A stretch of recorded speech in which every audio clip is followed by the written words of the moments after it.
su opinión. Muy buenos días, bienvenida con Noticias 50 años. Muy buenos días, un saludo para todos. Me alegra mucho estar en esta mañana con ustedes. Mire, el país no esperaba una pandemia ni sus efectos adversos sobre los hogares colombianos. Hoy, óigase bien, 45% de los hogares colombianos están en situación de pobreza. Se aumentó en 10 puntos la pobreza en el país. Por eso el gobierno nacional el año pasado y este año ha tenido que tener giros extraordinarios de programas como Familias en Acción, Adulto Mayor, extender el ingreso solidario y ayudar a las empresas con el programa PAEF, que da un 40% al subsidio a la nómina.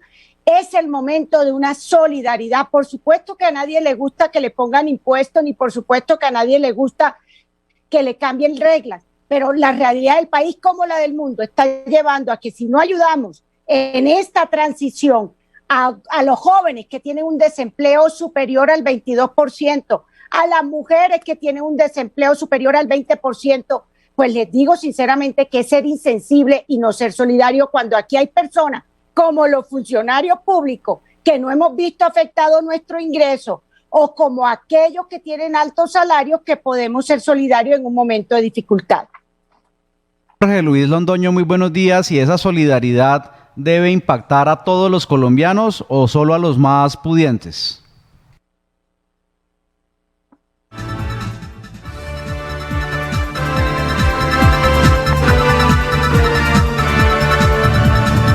Activar el micrófono, senador Londoño. Solamente es darle clic y salimos al aire. Muy buenos días, Jorge Eduardo. Les decía que una reforma tributaria como la que se está planteando es perversa. En el 4 de agosto, el mismo presidente Duque dijo que una reforma tributaria en pandemia era suicida, y una reforma en donde se le coloca el IVA a la gasolina, a los insumos, a los servicios públicos, es una reforma donde la clase media es la que va a tener que pagar la mayoría de los recursos que se necesitan. Obvio que es el momento de la solidaridad y estoy de acuerdo con la senadora María del Rosario, pero es la solidaridad de los ricos, de los que más tienen, de los que siempre han usufructuado y de los que siempre han en determinado momento pues tenido todas las gabelas y todos los beneplácitos del Estado colombiano. Uno no debe olvidar que los bancos, por ejemplo, han tenido extensiones de 56 billones de pesos, tuvieron ganancias de 2 billones de pesos durante este año. Es decir, quien debe responder por esta reforma tributaria sustancialmente son los ricos, los que de verdad han usufructuado el dinero y han usufructuado obviamente la mano de obra del pueblo colombiano. Yo insisto, una reforma tributaria sí es perversa y es acabar con la clase media, que es la que más se ha visto perjudicada durante esta pandemia. ¿No hay una posibilidad con el Ministerio de Hacienda, senadora María del Rosario Guerra, usted como una persona súper estudiosa, de que no se bajen esos topes de declaración de renta, que es de las cosas que más hieren a la clase media del país, y que se ponga a aportar a los que más ganan ingresos en Colombia, públicos y privados? Hablo de personas naturales, de dividendos, de impuesto al patrimonio, qué sé yo, no de las empresas. A las empresas hay que apoyarlas. Hablo de personas naturales, senadora. Primero déjeme decirle que las empresas van a tener una sobretasa, se está proponiendo por 2 años de 3 puntos. O sea, si el impuesto a la renta es del 30%, ellos van a pagar el 33% por 2 años de solidaridad. Pues ese impuesto de las empresas de solidaridad, el sector financiero va a mantener una sobretasa también de 3% para que contribuya. Y tercero, se está pidiendo el impuesto solidario a los de más altos ingresos. ¿Qué vamos nosotros a defender? Que no se te pongan IVA a los bienes, alimentos básicos de la canasta familiar. Segundo, que solo a partir de 50 millones de ingreso al año, que es más o menos unos 4.100.000 pesos, comiencen a pagar renta, que creo que es alrededor de unos 100.000 pesos al año, pero que del resto los que más ganen son los que paguen, en un momento donde el país requiere también vincular a los jóvenes. Yo quiero darle esta cifra a los jóvenes.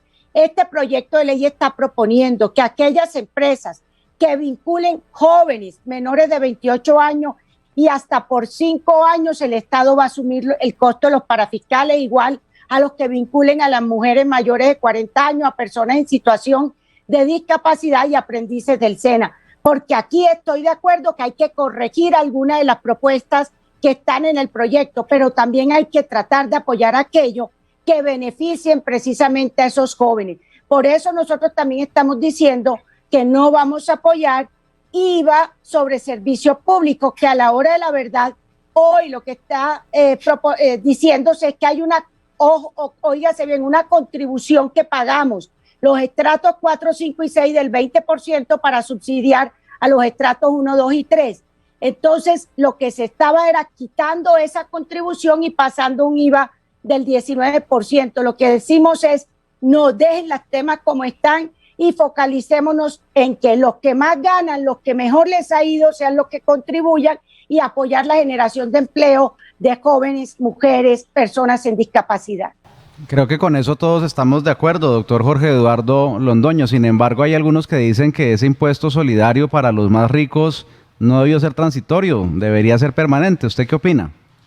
Es que según el informe que hacía un integrante del grupo fiscal de la Universidad Javeriana, pues es que los salarios de los altos funcionarios del Estado, que se debería hacer también para los privados, muchos de los privados ganan más altos funcionarios que los congresistas. Mire usted, por ejemplo, en el sector financiero, en el sector minero, en el sector de los servicios públicos, en el sector farmacéutico. Ellos ganan muchos más salarios que los congresistas. Por ejemplo, un director de una Cámara de Comercio se gana alrededor de 80 millones de pesos al mes. Y obvio que nosotros tenemos que hacer un sacrificio y se hará. Estamos dispuestos a eso y a lo que sea. Pero ahí no está el problema de esto. El problema es mucho más profundo y es mucho más preocupante. Si usted le coloca IVA a los insumos, pues obviamente que todos los alimentos van a subir. Los insumos tienen un peso en la producción agrícola de alrededor del 20-25%, y entonces van a subir los alimentos. Si usted le coloca IVA a la gasolina, indudablemente también van a subir los precios de todos los productos. ¿Y eso a quién perjudica? Pues obviamente a la clase media y a la clase más vulnerables, a los estratos más bajos de la sociedad colombiana. Cerca de 30 bienes que pasan de ser exentos a excluidos del IVA, dentro de los cuales pues está el pollo, el cerdo, la leche, el queso, el arroz. Ahí es donde está la minucia de esta reforma tributaria. Decirle a los jóvenes que en determinado momento se les va a ayudar y que esta es una reforma tributaria que les va a colaborar, me parece que es sofístico, no es del todo cierto. Y entonces hay que pensar una reforma tributaria verdaderamente estructural y progresiva, en donde de verdad, y lo demuestra el maestro Jorge Enrique Garay, en donde los ricos paguen lo que tienen que pagar, en donde acabemos con tantas exenciones, en donde de verdad la clase media que no aguanta más después de esta pandemia no sea la más perjudicada, y en donde pues haya una verdadera discusión al interior del Congreso de la República. Si ustedes se dan cuenta, las 3 reformas tributarias fueron hechas con mensaje de urgencia, algo que es constitucional y que está de acuerdo pues a la normatividad, pero que no permite la discusión en el Congreso, que siempre se termina votando al pupitrazo a unas intervenciones extensas que en determinado momento no tienen razón de ser. Entonces hay que barajar de nuevo. Senadora María del Rosario Guerra, un ítem muy importante que no creo que no toca esta reforma tributaria, lo ha dicho el presidente o el gerente general director de Fedesarrollo, el doctor Mejía, y es un gran contrato social. Una reforma tributaria, me parece, y lo digo con respeto, debería incluir también ese componente a las personas naturales, a los independientes de Colombia que pagan más del 29% mensual en factor prestacional. Las mismas prestaciones sociales de los empleados formales en Colombia pues son altas tanto para las empresas como el deducido que le queda a los empleados al final del ejercicio. Sería bueno tener en cuenta también este tema que también le interesa a todos los colombianos y que tiene que ver con el dinero que uno devenga, independientes y formales. Somos conscientes de que hay muchas personas que no declaran renta, pero esa es otra forma también de ayudar. Mire, nosotros lo que vemos claramente es el interés del gobierno del presidente Iván Duque, que por una realidad que nos dejó la pandemia, haya un compromiso de todos los ciudadanos con los más vulnerables. Ojo, que no es que se le va a quedar permanente, el proyecto de ley es muy claro.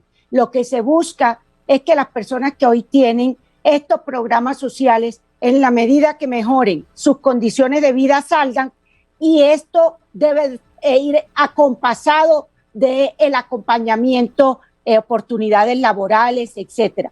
Pero el contrato social está en las oportunidades que se abre para la educación. Cuando se plantea que para los estratos 1, 2 y 3 haya gratuidad en el acceso a la educación superior en las instituciones oficiales, el fortalecimiento del programa Generación E, que ayuda a más de 330,000 jóvenes de acceso a la educación. El contrato social está en que precisamente haya un programa como Ingreso Solidario que le llegue a aquellas personas que precisamente han perdido de manera transitoria su empleo. Y por el otro lado, el contrato social está en que todos seamos conscientes que hay que ayudar a generar empleo digno, pero también a que tenemos que contribuir. Lo que no puede pasar es que aquí en Colombia ni los que más ganan, ni los que ganan poco, nadie quiere contribuir. Tenemos que ser solidarios. Yo quiero insistir, aquí hay un impuesto tanto para los funcionarios públicos de altos salarios como para las empresas privadas y los trabajadores de las empresas privadas que ganen altos salarios, porque el momento es de solidaridad. Mira, el mundo está moviéndose hacia ello. Que las empresas que mejor les fue en la pandemia, todas las empresas del sector farmacéutico, del sector salud, de supermercados, esas que no cerraron, pues puedan contribuir. Igualmente, aquellos funcionarios públicos y privados de alto salario que no vieron afectado su trabajo, su ingreso, puedan contribuir. Ese es el planteamiento que se está haciendo. Pero aquí lo cierto es que hay que motivar a las empresas para que se reactiven, y por eso el gobierno del presidente Iván Duque tiene todo un programa de reactivación que va paralelo a este proyecto que discutiremos en el Congreso. El Congreso de la República ya es autónomo para ver qué acoge y qué no acoge. Nosotros hemos dicho, no apoyamos IVA a los servicios públicos, no apoyamos que se le vaya a poner a las pensiones, sino de mayores de 14 millones, que tengan un impuesto y que puedan contribuir, porque esas pensiones tienen subsidio. Ojo, una pensión de 14 millones de pesos tiene un subsidio mensual del 60%. Estamos hablando que estos son casi 7 millones de pesos que pagamos todos para que esa persona reciba la pensión. A eso es lo que le estamos apostando. Doctor Londoño, ¿y qué vamos a hacer con los independientes de Colombia? Para que seamos solidarios con ese grupo poblacional que paga el 29% de prestaciones sociales de su bolsillo. A ver, cuando nosotros hablamos de contrato social, y lo planteó Hobbes, lo planteó Locke, lo planteó Rousseau, lo planteó Rawls, es cuando la sociedad toda tiene la capacidad de dialogar sobre un proceso, pero dialogar con el gobierno es imposible. No hay espacios de diálogo, por ejemplo, para la oposición.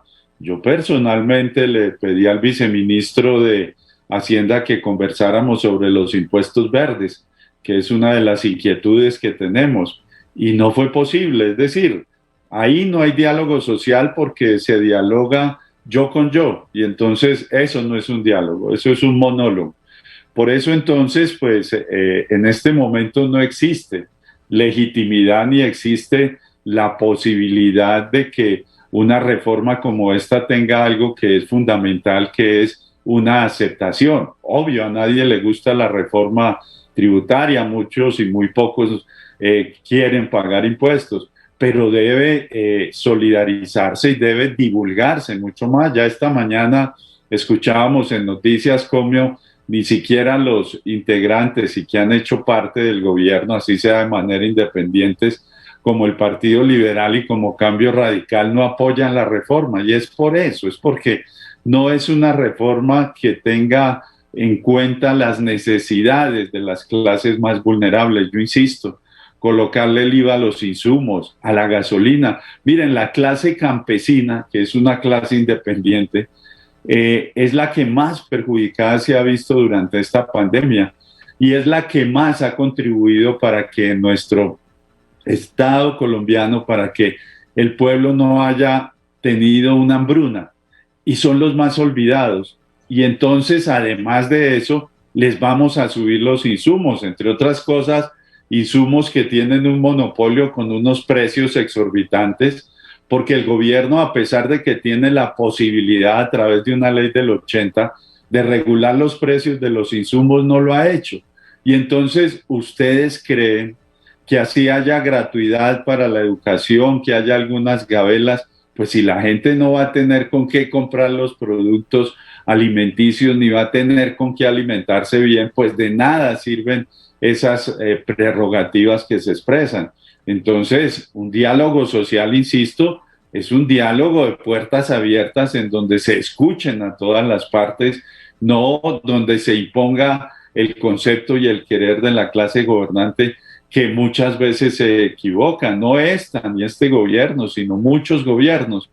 Y yo insisto, el presidente Duque, el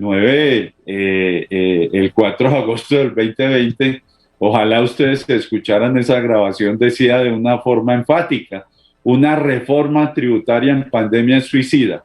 Y todo eso es lo que hay que plantear y es lo que hay que entonces discutir. El Centro Democrático ha insistido, senadora María del Rosario Guerra, varias veces en la reducción del Congreso, en promover la austeridad. Ha dado ejemplo para la reducción del mismo, pero no se ha podido. ¿Cómo volver a insistir en este ejemplo que quiere dar el gobierno nacional, que en otros gobiernos no ha sido posible?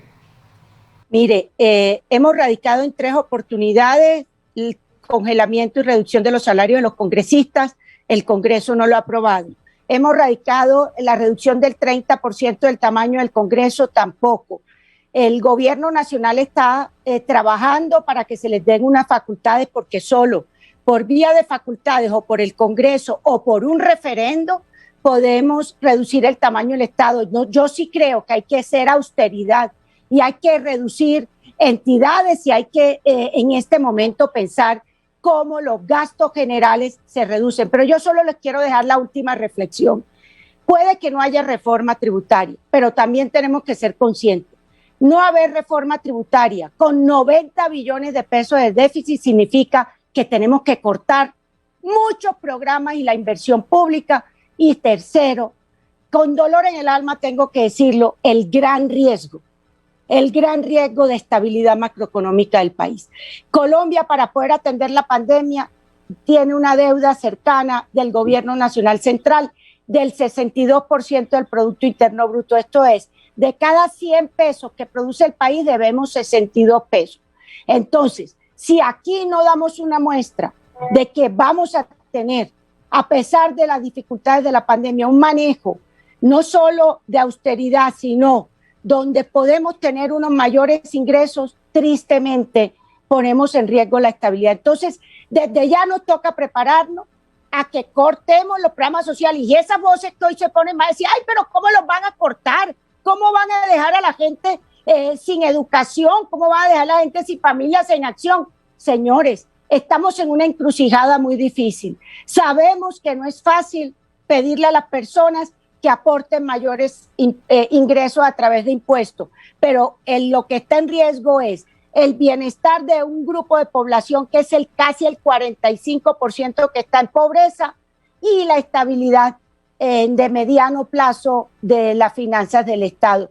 Por eso mi invitación es que demos un debate objetivo y estoy segura que el Congreso acogerá aquello que considere beneficia y no apoyará, como ya lo dijimos, ciertos impuestos como el de los servicios públicos. Pero el gobierno responsablemente puso sobre la mesa un proyecto para debate. El que aprueba es el Congreso, no el gobierno. Y por eso mi reflexión es, señores, demos el debate con objetividad, pensemos en lo más vulnerable y pensemos en el riesgo para la finanza pública y para el sector empresarial colombiano de no tener una claridad en materia fiscal.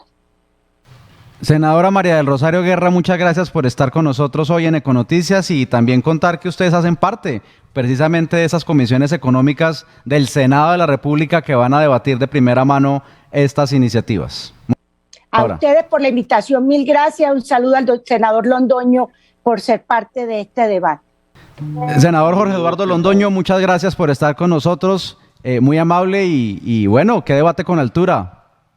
Bueno, gracias a usted, Juan Pablo, insistir que debemos dialogar mucho sobre esta reforma tributaria. No es posible el IVA, la gasolina, los insumos, eso va a ser perjudicial.